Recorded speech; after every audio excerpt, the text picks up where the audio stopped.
Access to medical care is becoming more and more of an issue here in Guam, and it doesn't even matter if you have the ability to pay. It's getting harder to see a doctor, to get an appointment, or to get the specialty care that you need. So I want to show you a growing solution to a growing problem. They're going to go out of their way to help find you a solution. And they've been growing their clinical services. Aside from this place looking and feeling homely, like this is their waiting area, like, I don't think that people really understand that they do full clinical services here. Like, this is one of their clinical rooms. Look how nice it is. You get your vision exam here.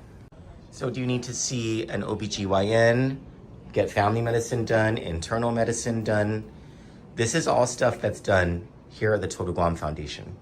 And just to tell you again, this place is not for profit. This is the psychologist's office. Yes, they have a psychology department. They also do psychiatry.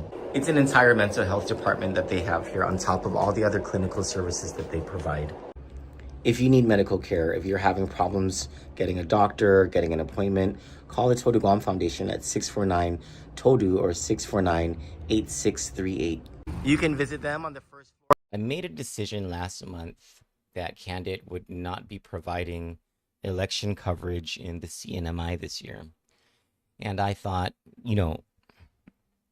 we'll pick up our coverage of CNMI news in January, right? When a new administration, a new legislature, new governments, right? And let the chips fall where they may. And a big part of that decision was exhaustion. And it was seeing so many people, politicians who had made promises to the people of the CNMI, most importantly, but also to the late Governor Arnold Palacios, that they would be instruments of change for the people, that they would be vanguards against corruption, that they would never again allow the likes of Ralph Torres and that high level of corruption to ever take hold once again in the CNMI. But when Governor Palacios died, you saw people start to break their promises. I don't know what type of leader breaks their promises and thinks that that's okay. But you saw it happen little by little, right? And the more it was to the benefit of opportunists, I'll just call it like it is, right? Look at Senator Manny Castro. Senator Manny Castro, he was propped up by the Democrats. He was made popular by the Democrats. He was embraced by the independents. He was embraced by Governor Arnold Palacios. He was embraced by Senator Selena Babalta. And it was because he was supposed to have been this agent against corruption. Same with Senator Karina Mogofnia. She was propped up by the Democrats. She had a very hard election against Grace Sablan, but held up by the Democrats and the independents because she was supposed to be a change agent. She was supposed to be the anti-corruption person.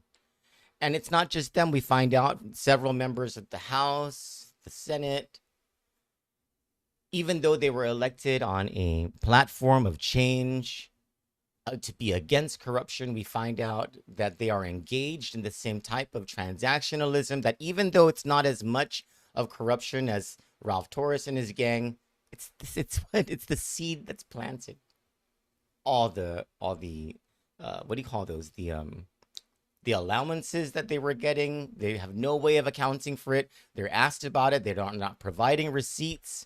They're not providing answers, most of them at least. And so you see the the regression. You see the regression, right?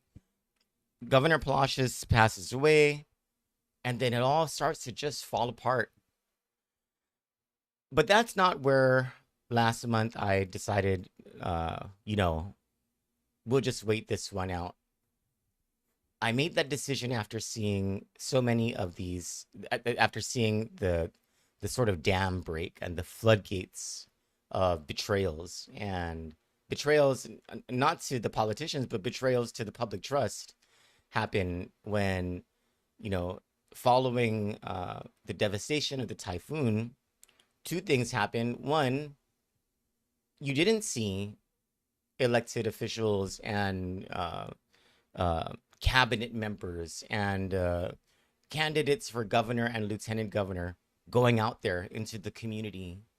Sometimes they did. It was just a little bit.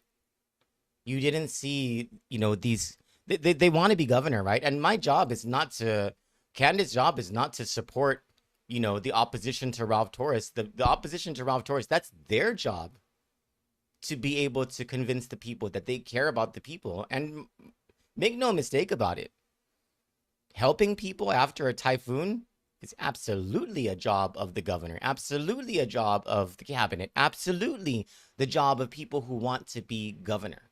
That's on them, my friends.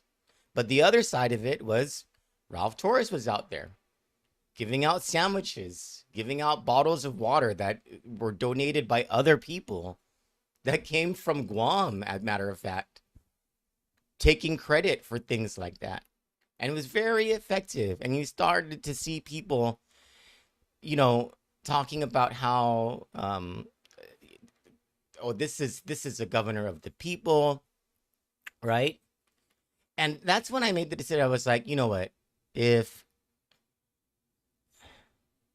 when people make deals with the devil, there's really not much you can say that's going to convince them otherwise. And I'm not, to be clear, my comparison here isn't that Ralph Torres is the devil. My comparison here is the deals, the actions, the decisions, right? So you want to transact what your conscience and what's right, what you know is right, what you understand to be right, and you know that Ralph Torres and his ilk are corrupt and caused the problems currently happening in the CNMI. And I'll talk about that during this segment. But because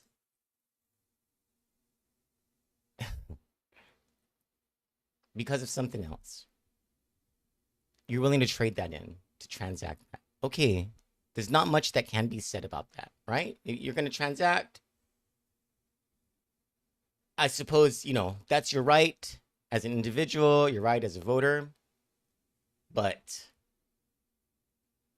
let's not lie about this. And what got me back into talking about the election of the CNMI and Ralph Torres was a story in the Marianas Press about how Ralph Torres is saying that he is the person who knows how to get the economy back on track. And I thought, and there are people who believe this, or at least who are propping this up. And I thought, you're the guy who ruined the CNMI economy. You're the reason that the economy needs to get back on track. He went a step too far. And then that story was followed by, oh, Jack Torres is running for Attorney General, and followed immediately by, minutes later, by, I, Attorney General Edward Manabusin, after some careful thoughts and prayers, have decided not to run for Attorney General. Come on. Come on, people. Let's talk about this. Let's talk about this. That's our first segment. Let's talk about the Superintendent of Education on Guam, Judy Wampat, and what in the hell is she up to with this CFA lease of GW classrooms that, according to special education teachers, according to sources from Senator Chris Barnett, those are special education classrooms, at least some of them that are going to be used by CFA. Special education students in our public schools in our public school GW are being displaced by this decision by Judy Wampat. It just reeks of Judy Wampat purposely sabotaging public schools in order to prop up charter schools. And by the way, the charter school law was her law. And by the way, prior to becoming the superintendent of education, She was in charge of a charter school and also, by the way, led that charter school to the ground. And then we're also going to talk to Senator Chris Duenas, who is the budget chairman here on Guam, about Governor Lulian Guerrero vetoing the budget and submitting a new budget that apparently or allegedly or reportedly accounts for some very important things that were left out by both the governor and the legislature in the first round. So we will talk about all these issues, starting with the Torres and Torres issue over in the CNMI. Wait, I'm trying to. Here we go. On the other side of the commercial break. Stick with us.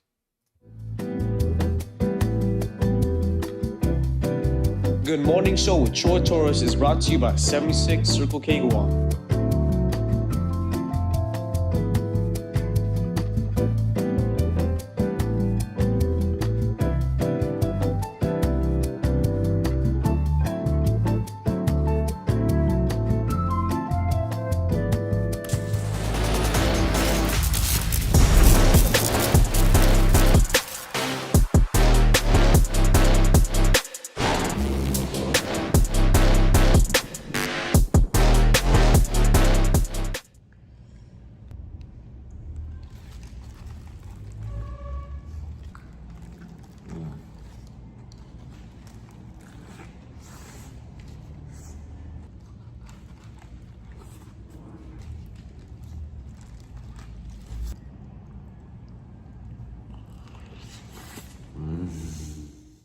There are different reasons why people vote, and in the Marianas, for such a long time, the what seemed like the number one reason that people voted, especially for governor, sometimes for congressperson, many times for legislative candidates, who, though to a lesser degree, has to do with transactionalism. It has to do, it's the party system. It's the, if I scratch your back, you're gonna scratch my back type of thing, right? And I'm pleased, and I am, as a citizen, so honored and blessed to be able to report to the people of the Marianas that in the primary election of 2026 held this past Saturday, the majority of the people of Guam rejected that. And for the first time, put conscience, in my memory, for the first time, put conscience over personal transaction. I hope it holds. I hope it wasn't just a moment in time where anguish overruled the transactionalism that has been ruling for so long, right? Different reasons why people vote, but among them, unfortunately, at the top is transactionalism. And, you know, many people say there's nothing that can be done about that. In the CNMI in 2022, the voters resoundingly rejected that when they elected Arnold Palacios over Ralph Torres, because they were fed up, they had enough, they saw it. The people saw it.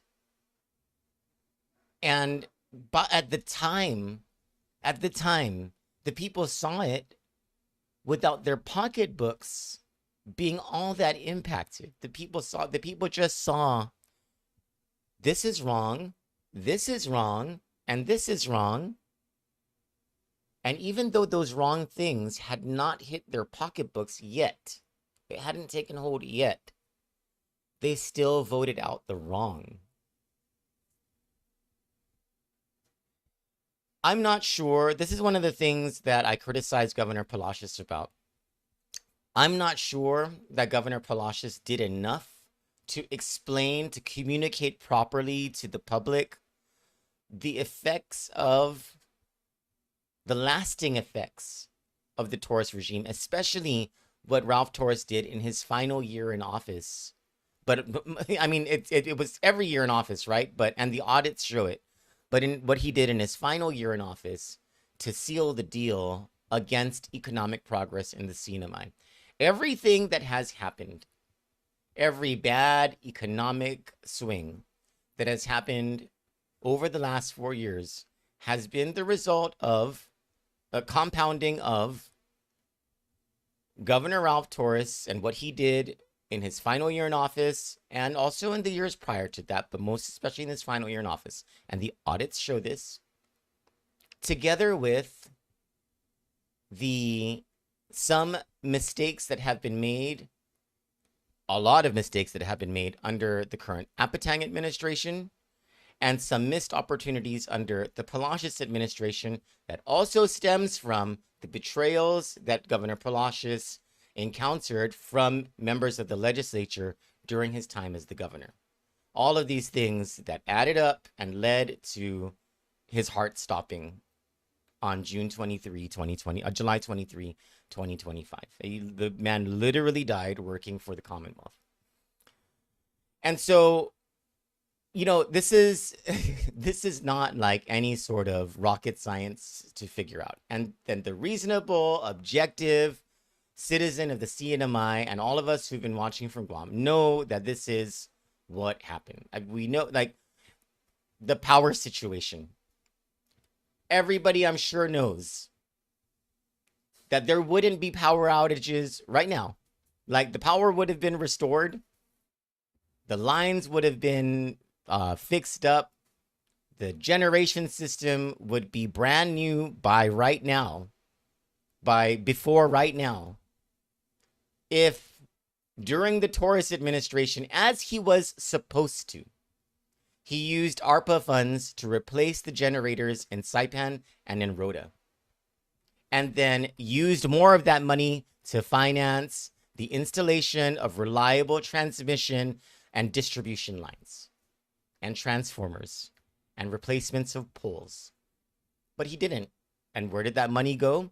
To the same people who are members of HANMI or the Chamber of Commerce, who received the grants, the tens of millions of dollars of grants, to do what? Because where are the tourists?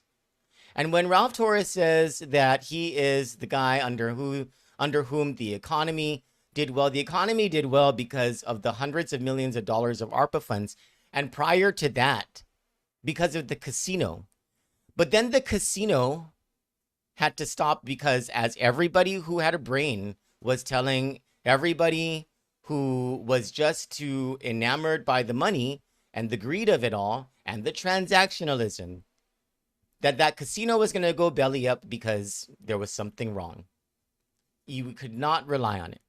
The investigations and the links to China, the revelations of the payments being made to members of the legislature, the governor's office, the governor's family at the time. So the casino went belly up. And with it, the Chinese tourists who went to Saipan for the casino. And you have the Republicans continuing to push this whole, we need China, we need China, we need China. Apparently, China doesn't need you because the Chinese can be tourists all they want. They have every opportunity to fly into Saipan. They're not taking the opportunity because there's no more casino.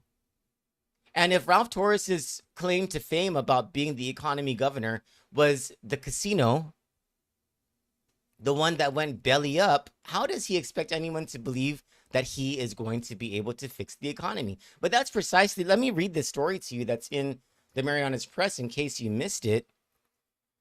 Former Governor Ralph D.L. and this is by Mark Robigo, by the way. Former Governor Ralph D.L.G. Torres told hundreds of Republican supporters last Saturday that he remains undeterred by years of accusations and criticism directed at him, promising to revive the CNMI's economy, restore government services, and attract new investment if elected governor during the CNMI Republican Party's meet and greet at Veterans Memorial Park in Susupi.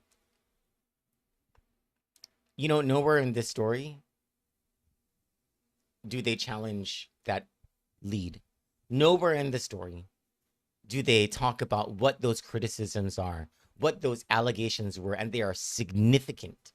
But anyway, the event themed Together We Can Build Our Future was hosted by Ambrose Ogumoru, his family and friends. After several days of sweltering weather, overcast skies, and a refreshing breeze greeted supporters who gathered under red balloon decorated tents while Republican campaign music filled the park.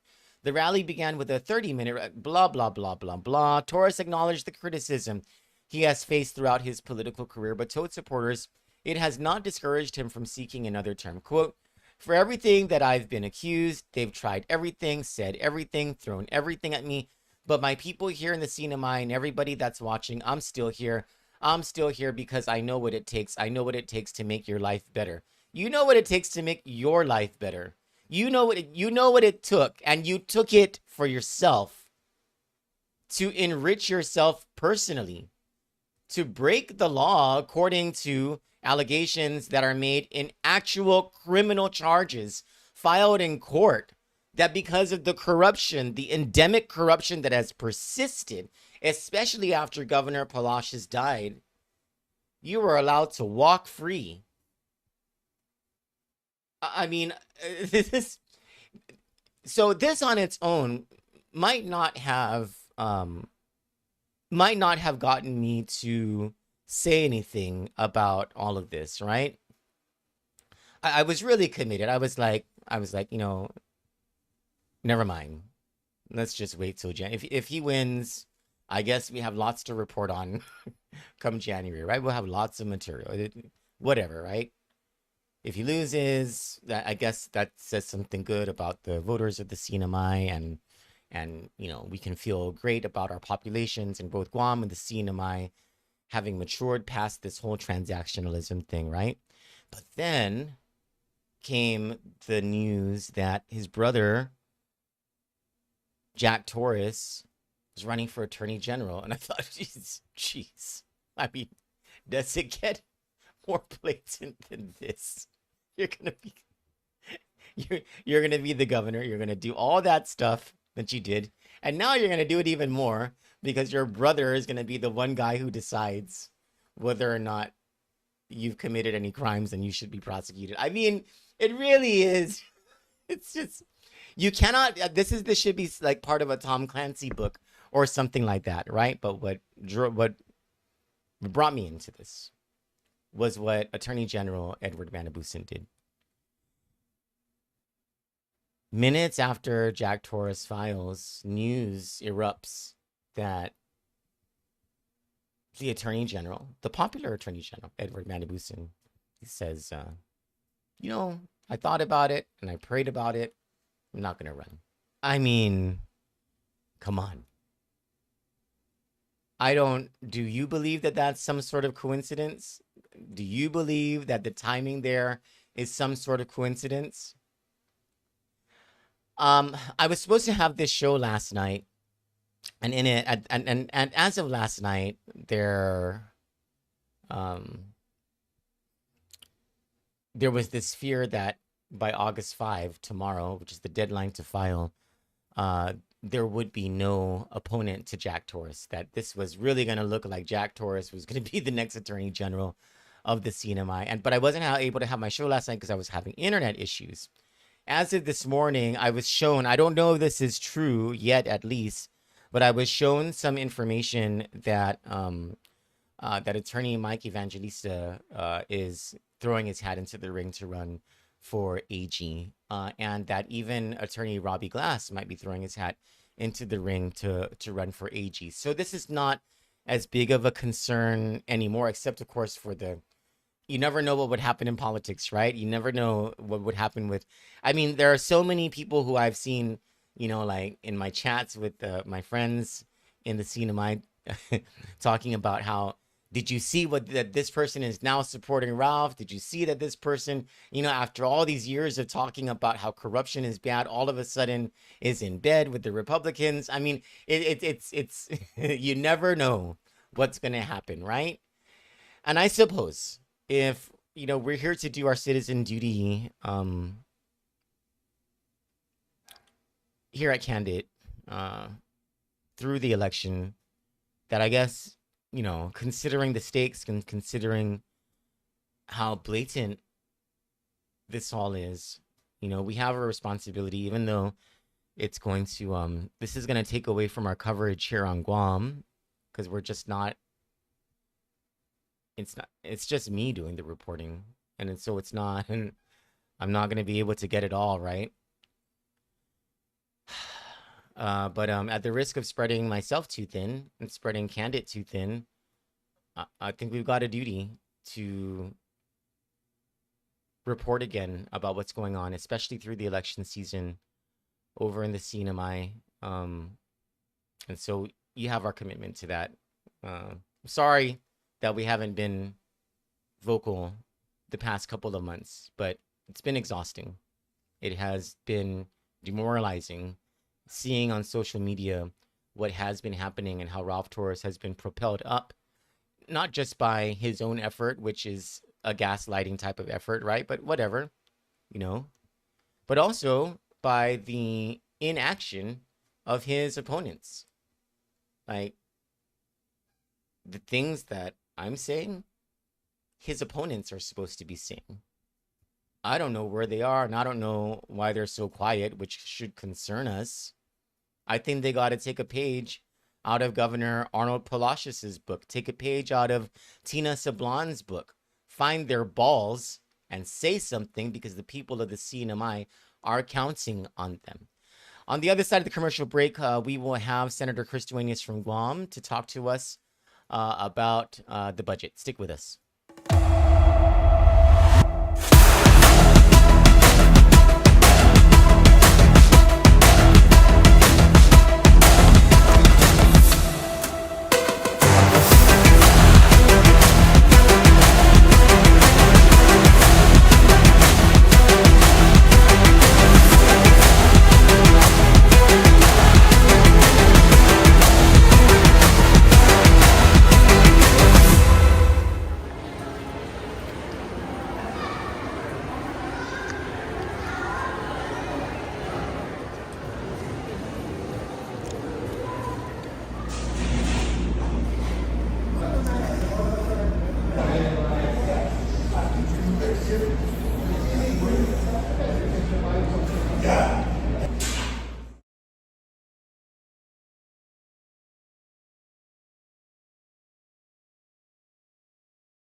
Sorry, I'm trying to figure out this stupid.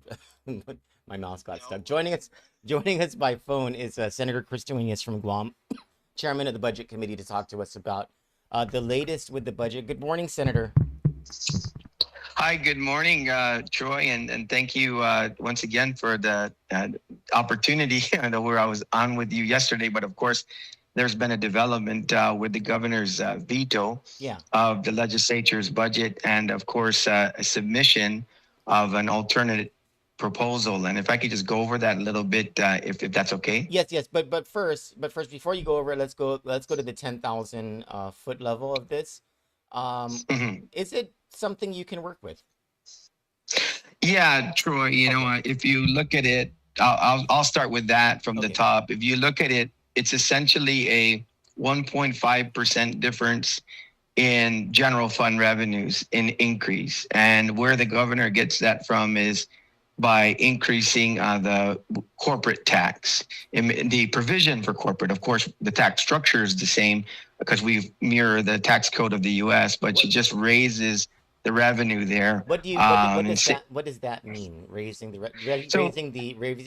projection, as in both she and you guys decided to give it a more conservative projection in the previous budget, and now you're going to give it a more moderate projection?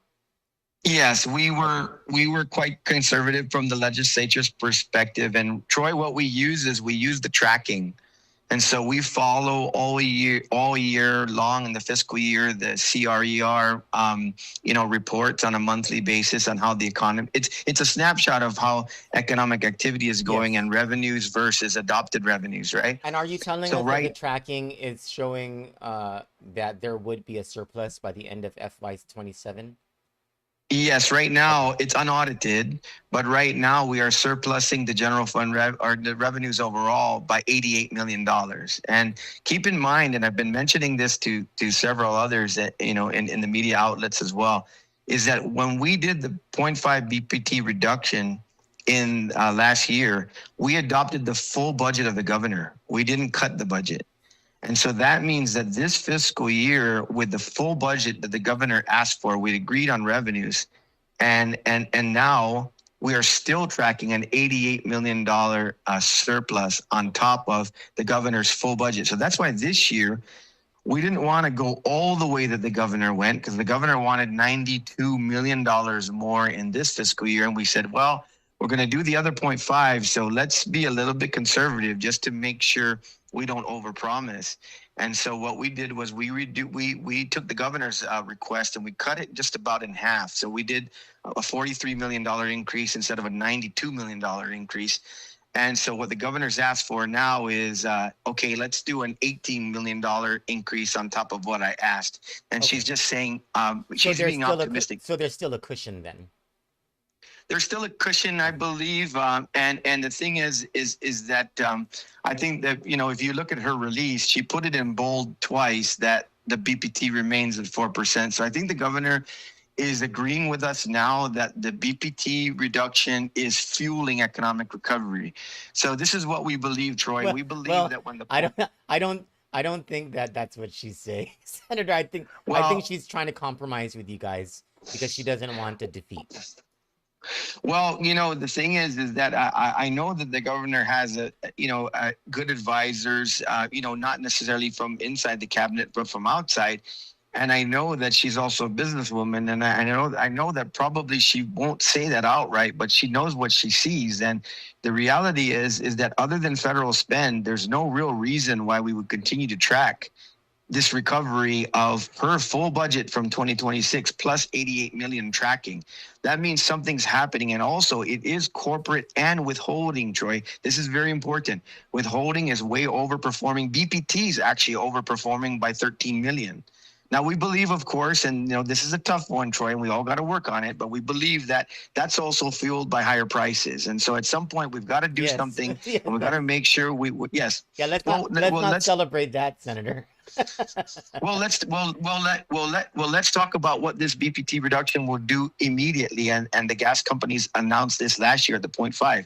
The minute this bill becomes law and the fiscal year starts, our gas prices will come down between 18 to 25 cents automatically. They will reduce them at the pump. They did that last time, and they'll do it right away when this 4% goes in. They say they pass it along, and they show it. They show it by dropping the price immediately. That's on the gas, but on the groceries, it's the math is a little more difficult with that, right?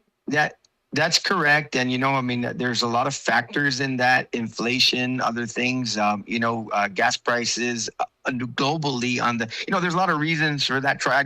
I'm not going to try to make excuses. I'm going to say that I think that the economics of competition really hopefully will continue to drive as the economy recovers. That competition will fuel, hopefully, these prices coming down as well. I think we've got a very robust, competitive, market for retail on groceries. Can I tell you, Senator? Can I tell you, Senator? Yeah. A red canister of Folgers that was $18 at Cost You Less a few months ago is now $30. It's pretty bad. I don't disagree, Troy. I think nationally it's kind of it really is a problem across the board. I'm sure you're watching on the national stage right now, Troy.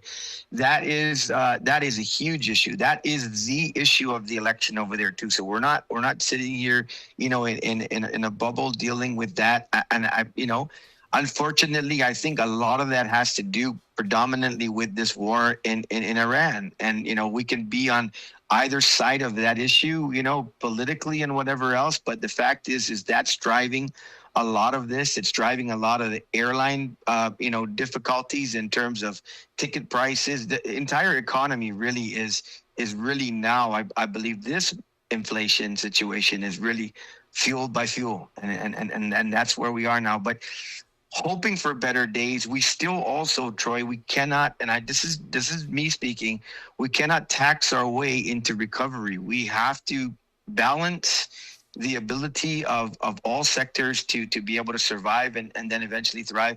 And in a better time, then we need to really, continue to ask the tough questions. But this is the national election as well. The national election midterms is going to come down to how people feel, and people also don't feel good on the national level. But the budget is performing, Troy, and that's where we're at. And I think that the governor's proposal is a recognition that the budget that we passed has 98.5% good in it. and she has a problem with 1.5% of it, and that's what she sent us. Do you guys have the all things considered, right? And we can. You're more than welcome to qualify this with whatever reasons that you have, ranging from the legislature was not made aware of some of these things to we were going to get to it. Qualify it as much as you want, right? But do you agree that with the governor that this 1.5% of stuff is important stuff? We agree that it's important, but what we stated on the record through that week and a half process of discussions is that a governor is so powerful. They have 15% transfer authority within their administration. We have over $22 million in general fund lapses right now, on top of other lapses in other areas. We just believe it's an internal priority problem. But I don't see a reason to fight over this anymore, Troy.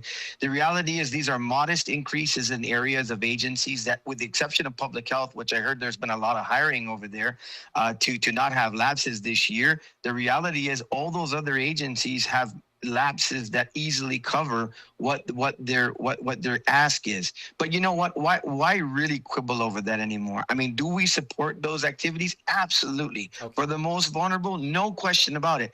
But we also try, I hope on the other end of this, and as we go forward into a new legislature and a new ad loop, whoever it is, Troy, I hope you now start doing a deep dive on operational issues within these organizations. Because if you go to like Miss Adams and others that constantly, comment on your page, they will tell you that really there's not necessarily a money problem in a lot of these operations. There's an execution problems and there's a service delivery problem. Money can't always solve that, Troy. You can give somebody $10 million. And if they can't do the job, or they're not executing, they're not getting the proper contracts in place, they're not providing the services, that money's meaningless to a person who's vulnerable that needs it. And we demonstrated that with the child care. Well, you guys demonstrated it with Simon Sanchez High School, where the legislature authorized a spending of up to $500 some million for Simon Sanchez High School. And the administration, we heard it in those negotiation meetings, decided they wanted to give it away on top of a scandalous type of procurement. So, I mean, just if there was a case in point to be made, it would be that.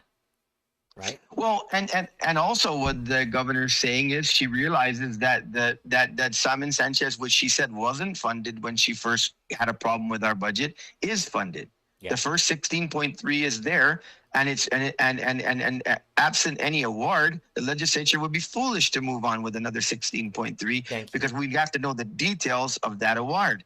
So Troy, like I said, there's only a 1.5 difference between what they got. And yes, those are, I'll never say that those programs that are being funded at higher levels are not critical. Let's go to law enforcement, Troy.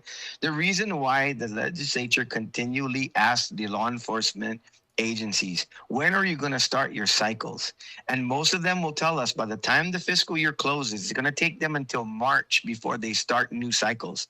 That's why we generally give them 2/3 or a half of a fiscal year of their budget for their manpower, because they won't have that manpower on board until halfway through the fiscal year. But if we want to fully fund it as though they started day one, with those officers, let's do it. I don't have a problem with that.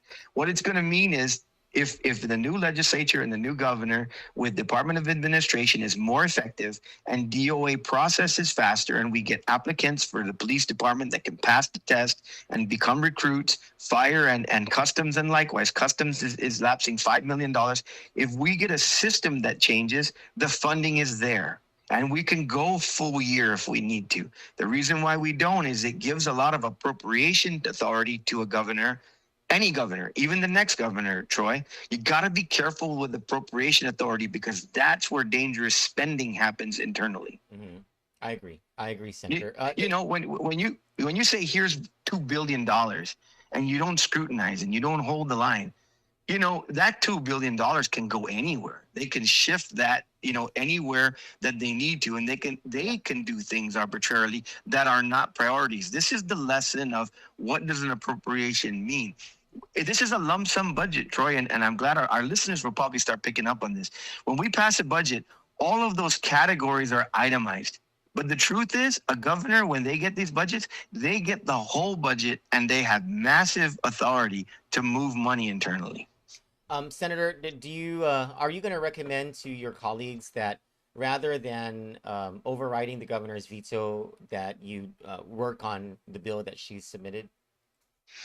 Just just me now, because I want to be careful. I want my colleagues to understand. I'm just talking about me. Yes. My position is this is a workable budget. We can go in and debate revenues right now because all this is a raise of revenues, and then categorized down the line to line item appropriations increase. I personally think this is not worth a big fight over. This is something that we can work with. The governor in her release puts in bold letters twice that it maintains the 4% BTT that was law last year, so it's recodifying the law. For me personally, I don't think the people of Guam deserve a fight over this budget anymore because actually it's our budget, 98.5%, and I think it's more important right now to move forward and to let the people feel at ease that there's a budget going in on October 1. It's a good budget. It fully funds the government. And then let the platforms of all of the senators, the governor, congressperson, AG, whoever else is running for office, go out there and tell the people how you're going to make Guam better, and then continue governing through that.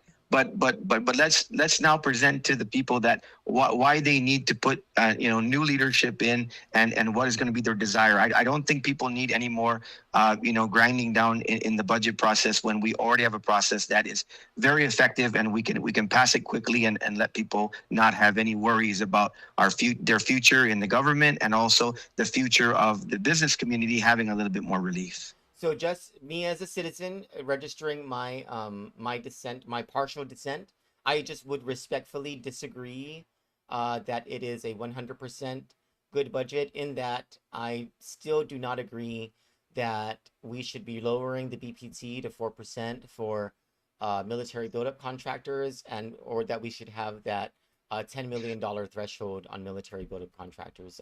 That's so I fully believe that the largest companies on this island and who do business on this island, even if they're not from here, should be paying at the 5%. That's just only me, and I just wanted to register my respectful disagreement with you on that one point. No, I don't have a quibble with that as well, Troy. One thing that I said on the floor, and I hope that we all have this approach as well, for me, okay, is that this conversation on the federal level is a lot bigger than just who pays what BPT. I'm going to tell you right now, my belief is, and I've said this a lot, and I said this when I was a cabinet member and I was the director of land management. I sat down with then General Bice. And General Bice, there was a big fight over whether we're going to use back road, Chamorro Land Trust property. And then the military said, never mind, we'll just do it on Anderson, because they weren't able to work with the government to try to use property for part of the buildup. That's history. But when General Bice came to me and said, Chris, the director of land management, what could we possibly do, to try to have folks understand that we want public benefit for the people? I said, well, I don't know what the land trust is going to do, because they and the government, that's your negotiation with them. But I would say you need to come up with some major funds if this agreement goes forward, to put infrastructure on the rest of the Chamorro Land Trust properties. You have to demonstrate that you're willing to come to the table for a public benefit. I said, my first figure right now, I'll tell you off the bat, is and this is just for starters, $150 million to be able to go in on the other properties, put sewer, water, curb and gutter, let people in the trust build the properties because of the fact that it's a public benefit from another resource that you're asking to utilize, and you might get some favorable consideration. General Bice looked me in the eye and he said, Chris, I could have that check written today, because that's what the federal government likes to fund. They like to fund things that actually go directly to the people, that they can see tangible results and not blank checks. Troy, at some point we have to come to the table and talk about public benefit, not just disparate taxation. Now, I'm not saying that I disagree with the fact that they pay higher, but there's other ways to do that. There's assessments for public benefit that I'd like to see. But so, Senator, we would like for you all, Democrats and Republicans, to bring those solutions to bear then, because the only Correct. solution that's coming up right now is to cut their taxes. Well, what about for our benefit as people? Where's that part of the deal? I agree, Troy, and that's why I'm saying we need to also extend this conversation to bring clarity to how does that affect our local businesses. That is still in question because local businesses do business with these contractors.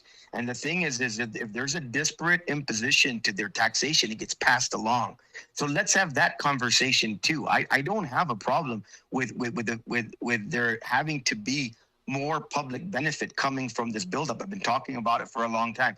But let's talk in all of the factors, meaning what is the effect of the taxation that could be passed along and could affect our local businesses, as opposed to saying, let's do a public benefit arrangement where the military understands their buildup is good economically in terms of federal spend, but there's a negative downturn to it, and they need to subsidize other programs that they have an effect on. And the biggest negative downturn to the buildup, Senator, one that almost all of us can feel, except for those who no longer or who are paying in locked in mortgages, the biggest is housing. That's the biggest thing for us. And that's why I just said, you know what I mean? If you were ever, and it didn't happen, they just said, well, it was too politically difficult for us. So they lived within their footprint. It was actually part of the 5 pillars anyways. And they lived within their footprint, and that's what they're doing. And so that's that. I don't disagree with you whatsoever. It is housing, ding, ding, ding. And of course, and that's collateral to everything. Housing and utility costs are the big issues that most people can't bear when they make a decision. I got to pick up and go. But Senator, they're not living within their footprint. The reason housing is so expensive for us is because they've absorbed the workers. H2 workers can only be used inside the fence, and more importantly, the military people and the contractors keep renting in outside the fence. So this is why our rents and our housing prices are so darn expensive. And on top of, the federal government has not done its job in infiltrating in stopping CCP infiltration that over the past 10, 12, 15 years has artificially caused the prices of homes to increase. So now we're in policy land once again, and I don't disagree with you at all, Troy. These are huge issues, and the campaigns need to speak to them, and the legislature needs to speak to them. But it is a one Guam approach because the legislature itself can legislate locally. Back to this budget, we're legislating locally. That's our powers. We need the governor, we need Washington, we need a legislature that holds arms, locks arms, and gets over to Washington and get the job done. I agree. Thank you so much, Senator, for your time. Is there anything else that you wanted to add to this subject? This is thank you for the education on all of this, by the way. No, absolutely. And that's, people of Guam, this is what you need to pay attention to going forward. You know what I mean? We can have our differences with our national partners. There's no question about it. We should stand up at all times and have our differences. But, in everything, just like the environment, just like other things that are discussed across the board when we have to work on things, mitigation ends up becoming the reality when you have two opposite positions. When you have, I don't want any of this, I want all of it. And the middle is, how do we mitigate it? So what we're talking about right now is who are your leaders that will go forward and say, I have a problem with the way things are going, but I need to work with my partner to get the job done. And in order to do that, I need to mitigate this issue because nobody's ever going to be able to tell the national government, you're no longer welcome on Guam. And nobody also is going to be able to say, if we did that, we would survive. So mitigation is the issue. Pay attention to your senators who want to get things done and the gubernatorial teams, the congresspersons, and everybody else who is going to hit the ground running saying, I'm ready to make Guam a better place, but I'm going to go to the national government first and have an adult conversation of mitigation. Senator Duenas, before I let you go, I want to invite you and your family to, and everyone who's listening, by the way, you all are invited to Our Lady of Lourdes Catholic Church in Jigo this Thursday at 6 p.m. for our first Thursday of the month Mass, which is a Mass with healing service, and it is Our Lady of Lourdes, our patroness. So she's the patroness of healing sicknesses. So you all are invited. Troy, we need healing all the way around, but we need all the prayers we can get, and prayers will do 90% of what we need done for what we're talking about moving forward in our life. The rest will be action. So I'm thank you for that welcoming invite to look to our Lord for guidance. Thank you, Senator. God bless you, and you have a good day. God bless you, my friend. I love the comment section because, you know, after that was Senator Chris Duenas, by the way, our budget chairman here on Guam. I feel so good about the voters and about Guam because of Saturday night, right?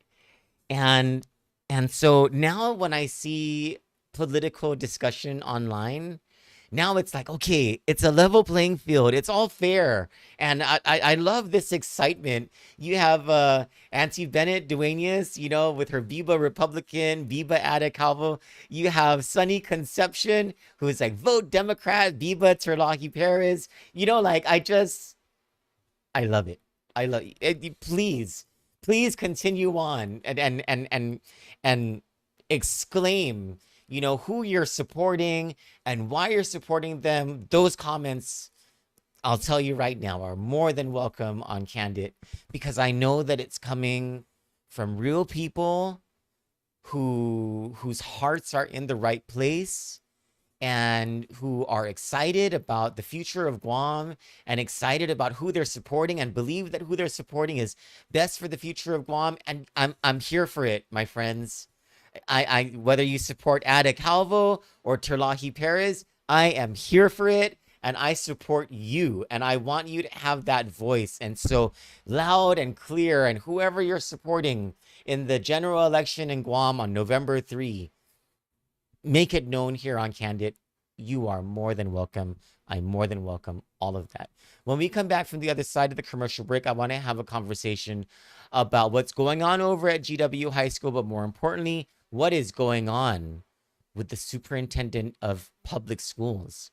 And is the superintendent of public schools performing in the best interests of the people of Guam, the students of Guam, the public schools?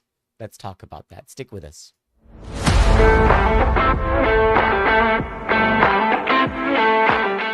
You asked, we delivered. Guam AutoSpot is extending our overstock sell-off with the hottest deals on island, like our 2025 GMC Canyon with $4,000 off. Or slide into a brand new Mitsubishi Eclipse Cross, starting at just $24,995. September is your chance to drive big and save even bigger. Visit us today or get pre-approved online at guamautospot.com or call 478-AUTO. Guam AutoSpot, where the savings never stop.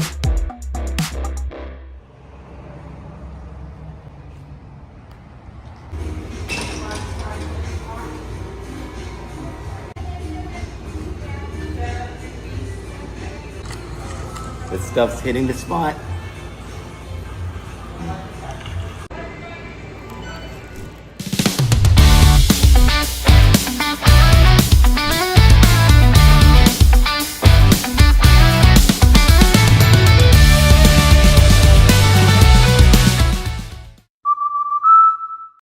Auntie Lonnie Solis is on it. She is on it. She says, Biba Ada Calvo.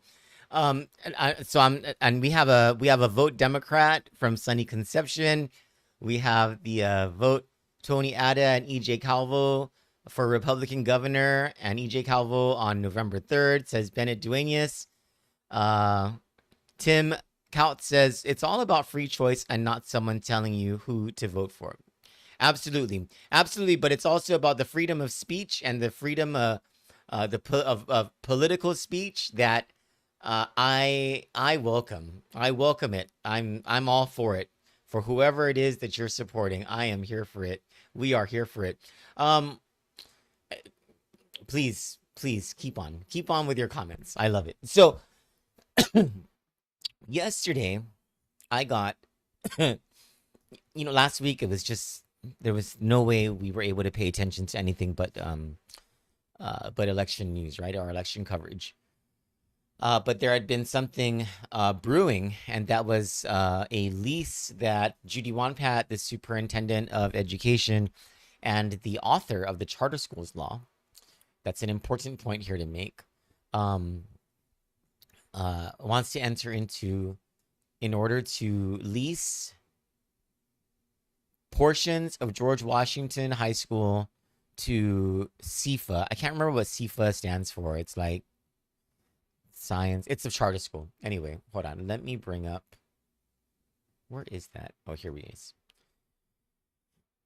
This is a letter from a teacher at GW.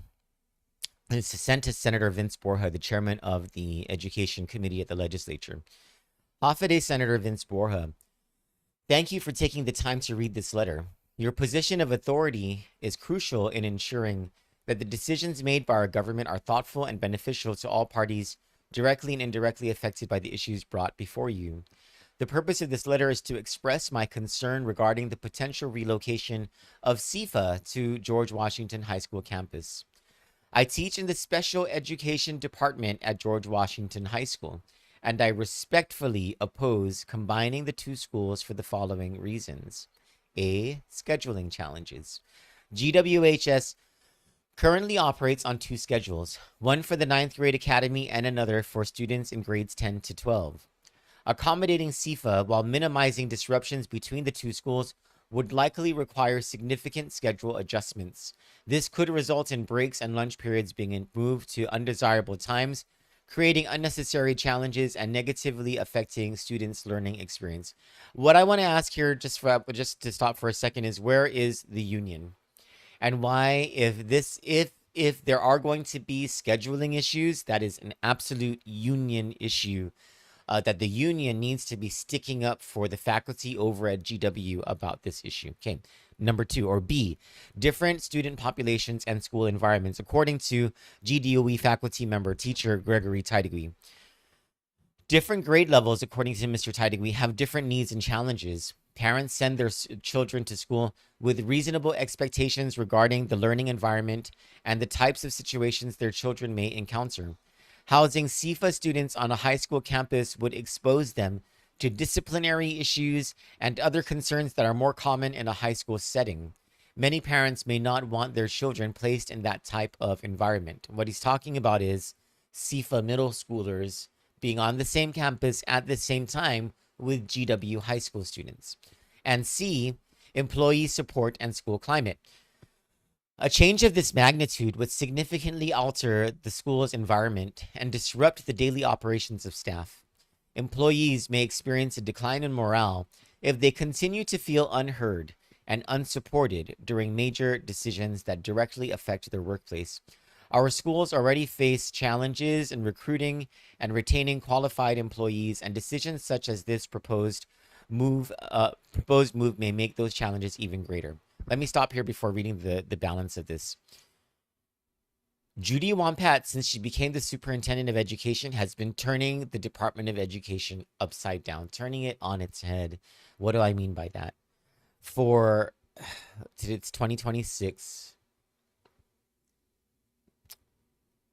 For 14 years, 15 years, the Guam Department of Education had been undergoing a revolution that led to its highest standardized test scores ever in Guam, to our students truly competing against the students of the rest of the nation and making considerable, remarkable progress in their learning, to teachers, most of whom have been treated to a better environment for for teaching excellence, an environment of collaboration, of information, of inclusion, a transparent environment. And though there have been management issues because of the selection of principals or assistant principals who haven't been the best managers of people, though there have been those issues, and there always are those issues in terms of human resources, right?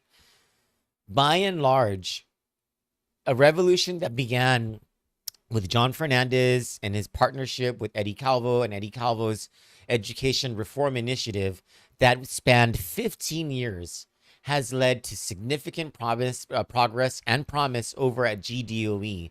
And then Judy Wampat has come in and she's flipped the script. She's just turned it around.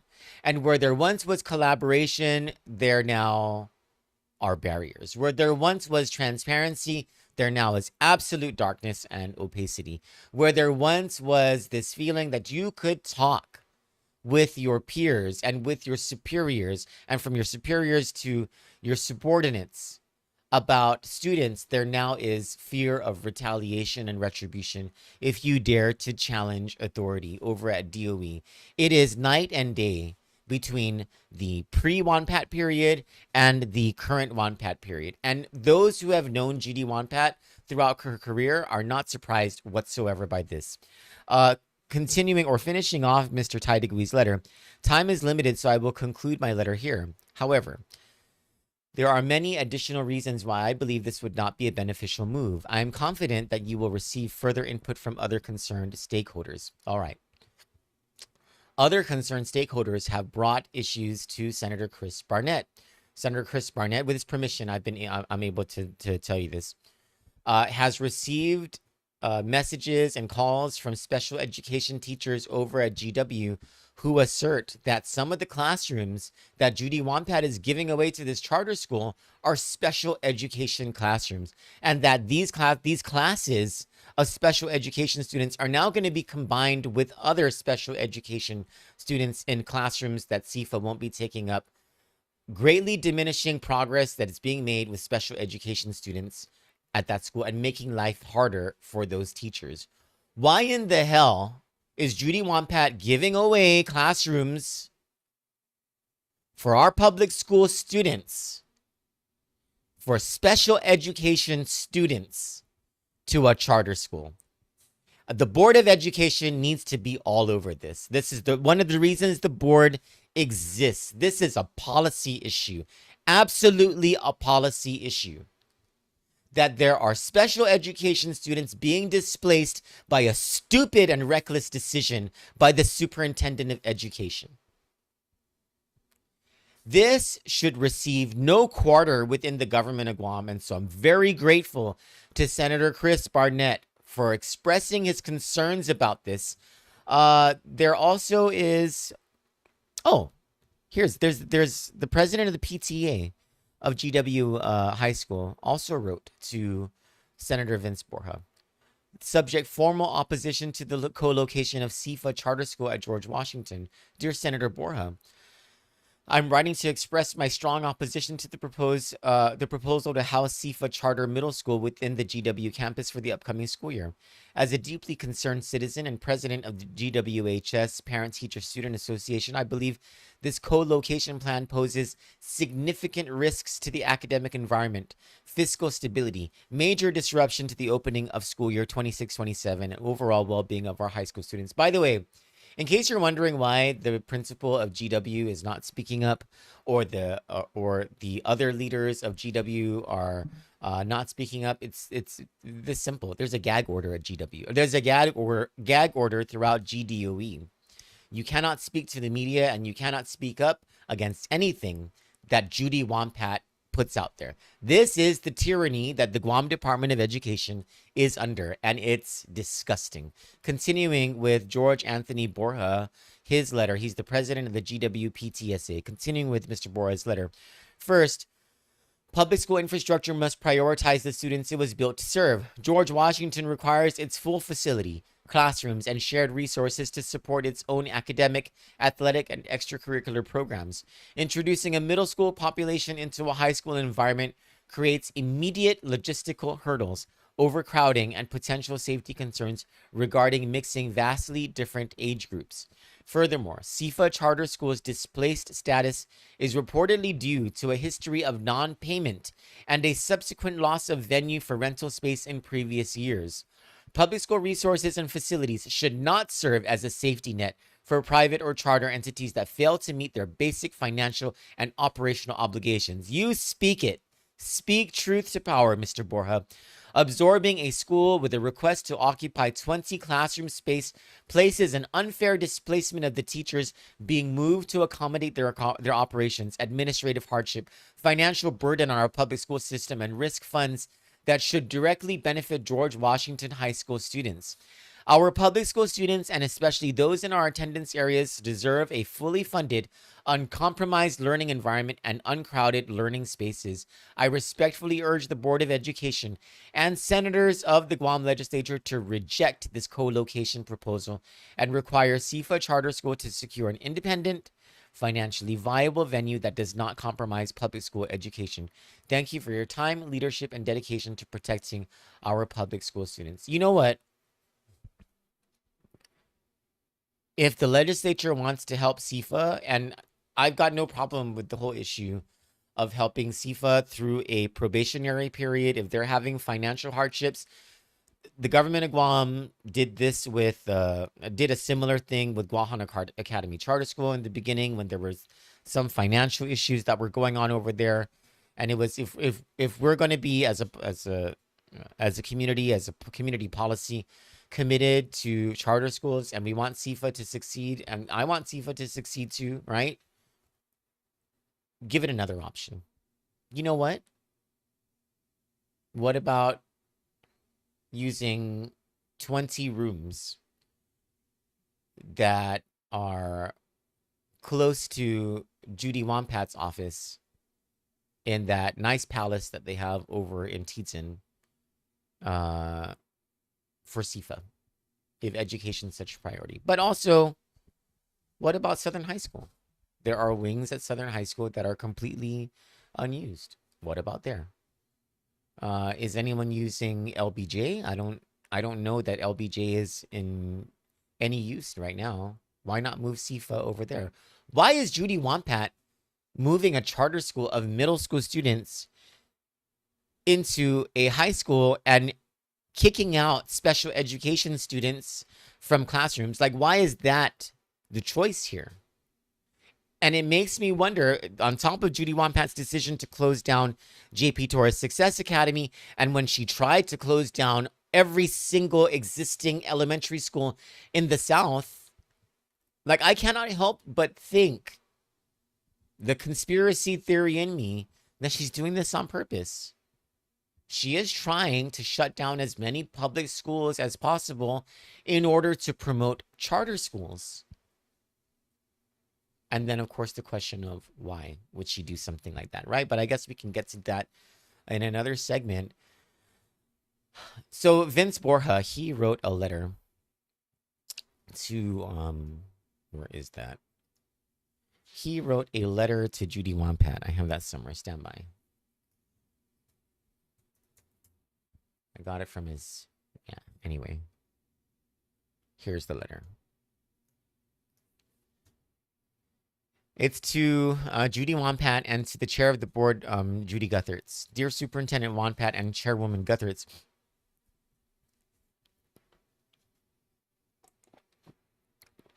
I write in my capacity as chairman of the Education Committee regarding serious concerns brought to my attention by special education teachers at George Washington High School. According to these teachers, an MOU has been signed between GDOE and Science is Fun and Awesome Learning Academy Charter School to allow SIFA students to utilize classroom space at George Washington High School. At the outset, I want to be clear. I support GDOE's efforts to ensure that students at SIFA do not face a disrupted school year. Every student on Guam deserves a safe, stable, and appropriate learning environment. However, I cannot support a solution that comes at the expense of GW high school students, particularly students receiving special education services. Why does this administration not like children with special needs? I mean, all things considered, what has happened over the past couple of weeks, right?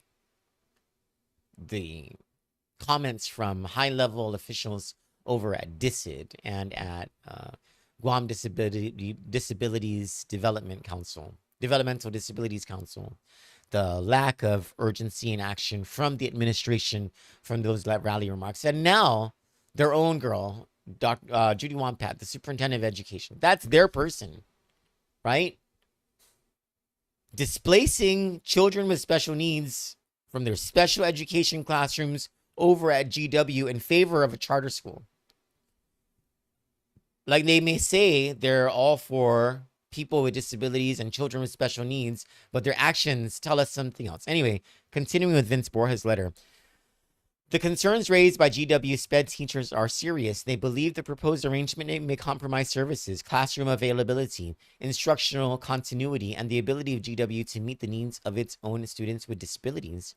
These are not minor operational concerns. They go directly to student rights, federal compliance, service delivery, and the trust that must exist between GDOE, educators, families, and the affected school community.